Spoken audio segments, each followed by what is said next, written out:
Hello YouTube family, সবাইকে আমার প্রথম ভিডিওতে স্বাগতম। সবাই আশা করছি ভালো আছেন, আমিও খুব ভালো আছি। আমার নাম পল্লবী হাজরা, আমি নর্থ চব্বিশ পরগনার একটি গ্রামে থাকি।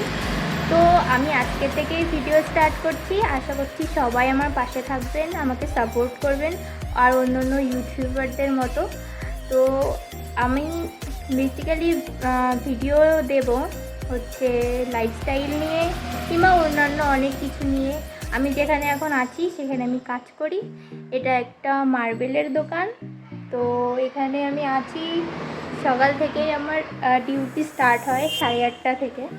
তো আমি এখানেই থাকি, সারাদিন এখানেই থাকি, আমার এখানেই কাটে সারাটা দিন। তো আস্তে আস্তে আপনারাও জানতে পারবেন যে আমি কাদের সাথে কাজ করি, কাদের সাথে থাকি, কী করি আমি সারাটা দিন, সব কিছুই জানতে পারবেন। পাশে থাকবেন, ইউটিউব চ্যানেলটা সাবস্ক্রাইব করে, লাইক করে, শেয়ার করে অবশ্যই পাশে থাকবেন। আপনাদের সাপোর্ট ছাড়া আমি কিছুই করতে পারবো না। তো এইটুকু বলে আমি এখন ভিডিওটা শেষ করছি। সবাই সাথে থাকুন, দেখতে থাকুন আমার লাইফস্টাইল। তো যারা যারা আমাকে চেনেন না, মানে কেউই আমাকে চেনেন না, এটা আমার প্রথম ব্লগ, তো কেউ আমাকে চিনবেনও না। তো প্লিজ সাপোর্ট করবেন, পাশে থাকুন।